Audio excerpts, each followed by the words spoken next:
Hi, I'm astrologer Penny Dix and welcome to yet another Astrobite.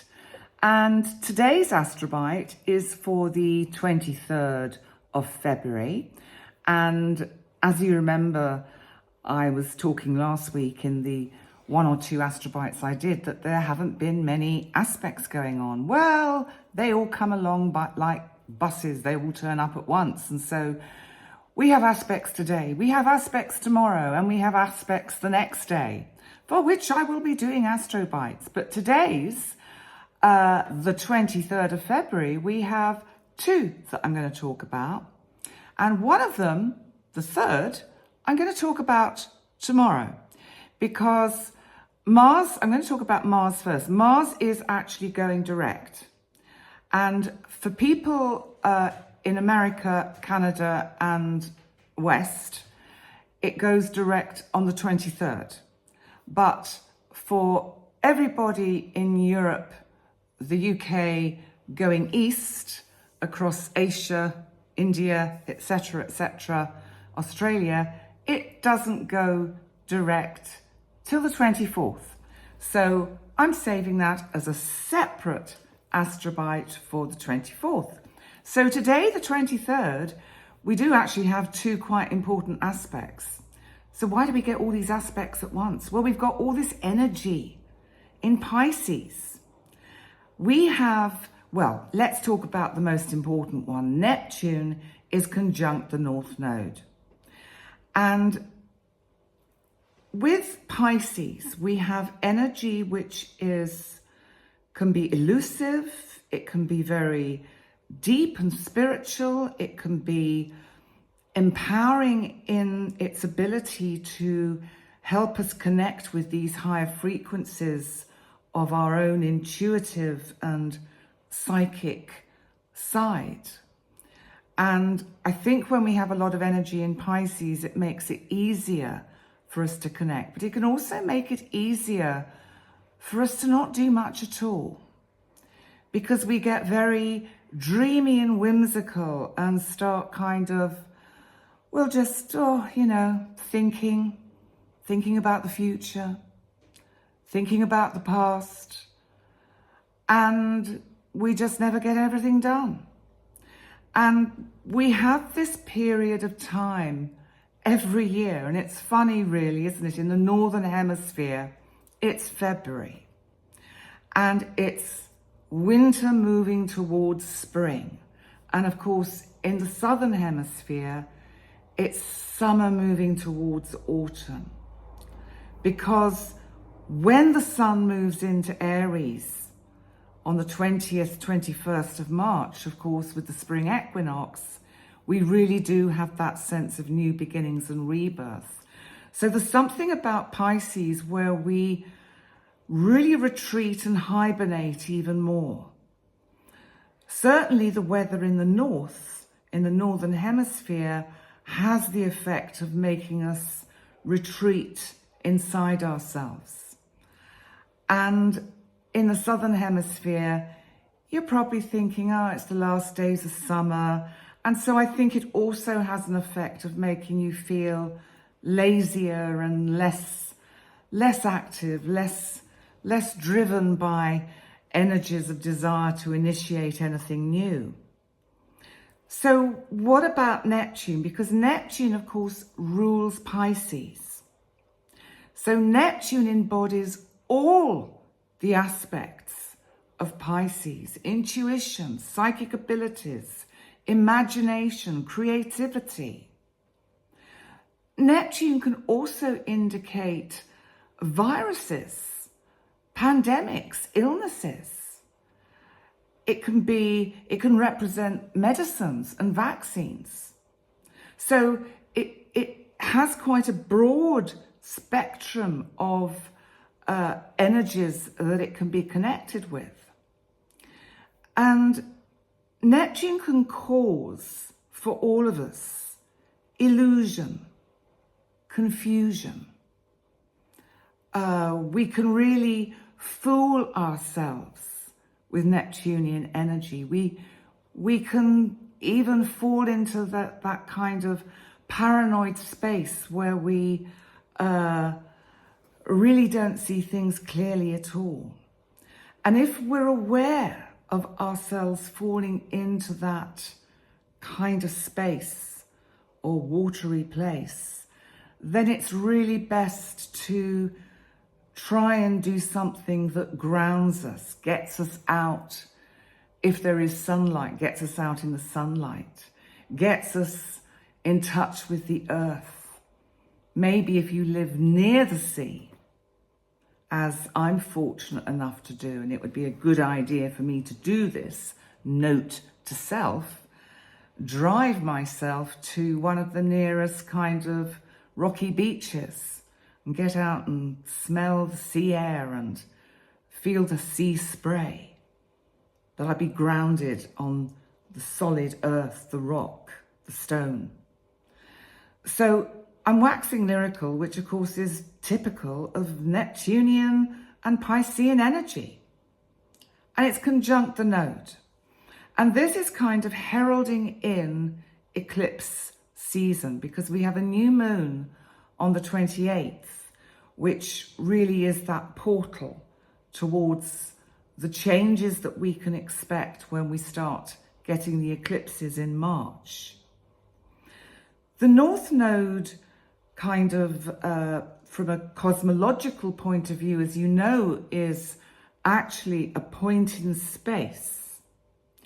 It is the ecliptic kind of path or line where the Earth, the Moon, and the Sun can be in alignment, and that's why and how and where we get eclipses, because the Moon either passes between the Earth and the Sun, or the Earth passes between the Moon and the Sun. Thus, one shadows the other. So, in Vedic astrology, they call the North Node the dragon's head, and the South Node is the dragon's tail, which of course is now in Virgo. And they also, of course, have, so that the South Node obviously is in opposition to Neptune. What is coming up today and over the next few days, and even leading up to today, from the past, from things that are really deep in your psyche and soul, maybe to do with situations in your life that have never really been fully resolved. Sometimes things aren't ever fully resolved, and we just have to accept that things are what they are. It is what it is, and it won't change anymore.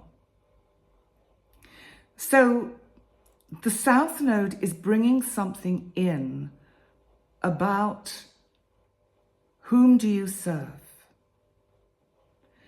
Do you serve only yourself? Do you serve others?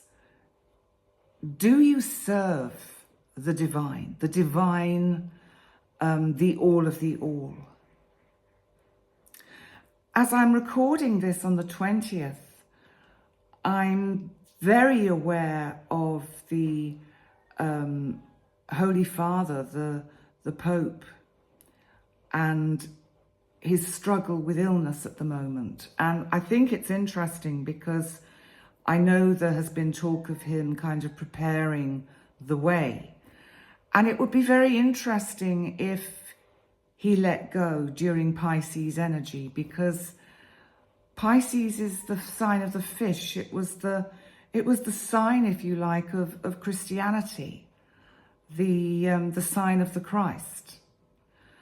And the North Node bringing in for whom do you serve? The South Node bringing in that whom do you serve, and the North Node saying, and where to now? Shows the new journey that we all take at some point. But I don't want to get somber. And I don't want to predict.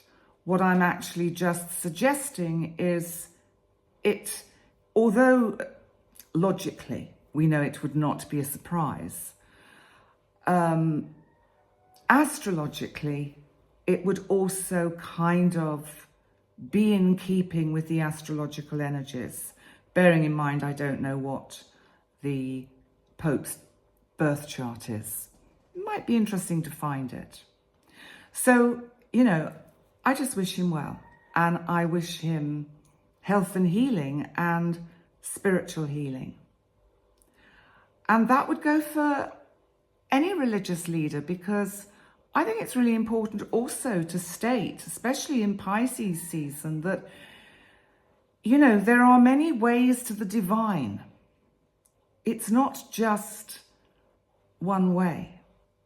There are many ways, and none of them are wrong. They're just different. And of course, we know this is what causes all the problems in the world. So if we had, everybody living and let living and saying, that's okay, if you want to go to the divine that way, I respect your choice, and that they respect my choice to go this way. Oh, wow. If we could ask for one thing with the new moon on Friday the 28th, it would be, can we all agree on one thing? Can we all perhaps allow each other to serve the divine in the way we individually choose? The other aspect we've got today, before I go winding down a rabbit hole, is Mercury, our planet of communication, is trining Mars in Cancer. So there is some movement here. Mars, as I said, is about to go direct. And even though for some of you, by the time you watch this, it will have gone direct, it's going direct now. And Mercury trining Mars is bringing in the opportunity for some very productive communication of spiritual empathy with energy and direction, and a kind of sense of knowing where one's going, seeing the direction one's going much more clearly. And at the moment, there's a helicopter flying overhead, which you may pick up on the video. It probably means what we have is a helicopter service which transports patients in need of extra special care to the main hospital on Malta, Matadei. And so that may be what the helicopter is about. So they get flown from Gozo to the hospital in Malta. So I wish them well too. But Mercury trining Mars is giving the day a little bit more direction, hope, and energy. Now, some of you have asked me about nodal returns, and so instead of a word for today, I thought it might be interesting to just give you a few headlines about what nodal returns mean, because we have them. We have the nodes take about every 18 and a half years roughly. They change, so they go around the zodiac. So we get a nodal return about every 18 and a half years. And nodal returns are very helpful for personal growth, for our destiny, and kind of aligning our timeline, getting our life path, our soul path in a direction that we want it to go. So we get the first one when we're around 18 to 19. And this is very much like a coming of age, especially as, well, it used to be 21 and now it's 18. And I don't know if people still celebrate it in the same way. But it could be about major decisions about one's identity. It is about coming into adulthood and about being more independent, about having much more of an idea of the direction that one wants to go in life as a young adult. So the second nodal return happens when we're about 37, 38 years old. And, you know, this is a time, as I think, as we head to 40, where we have to kind of just get used to the changes that is happening or are happening in our lives, and just kind of like almost adjust to the fact that certain things are just never going to be the same again. It's like we have to recalibrate ourselves. We can make career shifts at this time. There can be family changes if we've had our children young, if we have them. They may be having children of their own, or leaving home, or getting married, or all sorts of things could be happening. Or if they're, you know, actually I'm not very good at counting, am I? If our children are quite young, then maybe they're schooling. And also I think for us on an individual level, these nodal returns can bring about a shift in our spiritual awareness. So the third nodal return we have when we're about 56 or 57, which is interesting because that kind of coincides with our second Saturn return, which of course happens every 28, 29, 30 years. And so this is a time when I think we really do reevaluate what we're doing, our purpose, where we're going. We can be more aware at this age that we have attained through our life experience a certain amount of wisdom, even if we still are aware, as I think I felt at that age, that I hadn't really grown up. Not sure I've done it now, but there we go. I've got away with it so far, so still hope. And I think that at this 56, 57 years of age, we shift our focus a bit more towards preparing for the future, preparing for the third phase of life, let's say, and looking for the meaning and what else do we want to bring into our life to achieve. You know, it is a time when we will have kind of major course directions with any of the nodal returns. We can be clearer about our kind of soul path. And we might find that we are pulled towards new relationships, different career paths that seem to express more the soul path that is becoming and kind of making itself more visible to us. And also remember with nodal returns, karmic patterns, past patterns, unresolved lessons. We might find it's like, you know, when the student is ready, the teacher appears.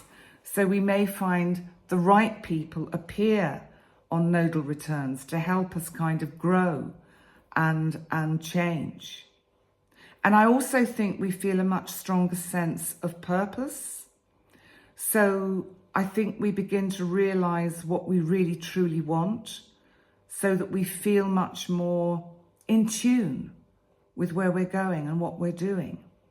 So I just thought giving you a little insight into what the nodal returns are about would be helpful. So there we go. That's the nodal returns. And, you know, great. Thanks for being here for yet another quite long Astrobite, actually.